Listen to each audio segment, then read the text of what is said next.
Jesus followers should be the first to stand up for those that are underprivileged. Amen? Why is it so quiet in here? Listen, if you have a hard time amening that, then you need to check your heart.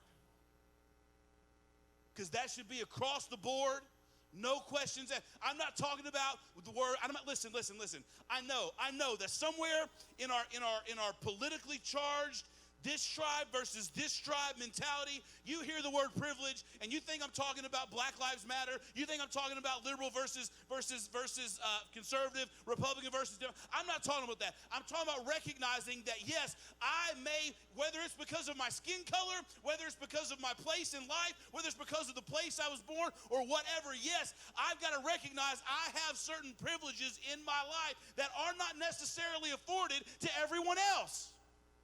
Amen, somebody. And as a follower of Jesus, I should be the first person. The church should be the loudest voice, standing up and raising our voice on behalf of those that may have less than us. Regardless of their skin color, regardless of where they are, if we see injustice and we see an underprivileged situation that we have a privilege to address and deal with as a follower of Christ, how can we not be the first person to stand up and address the issue? This is exactly what Paul does. He is writing Philemon, who is a Roman citizen, a wealthy man, and a slave owner, and saying this slave now has value to you that he never had before because of Jesus. And because Jesus is the same for him as he is for you, that means you are now family. You are now brothers. And he encourages him, now, change the conversation and let him go.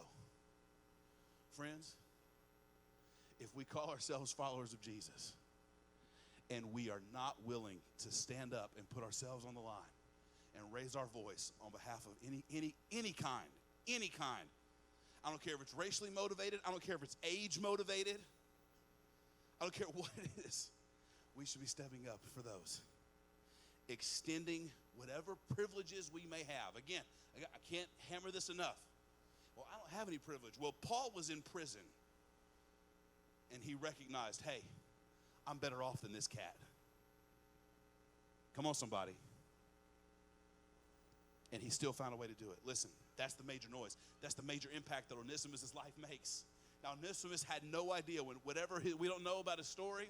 We don't know the situation. We don't know what happened and transpired that he was able to escape his slave master. We don't know what happened that he was able to escape his house that he was a slave to.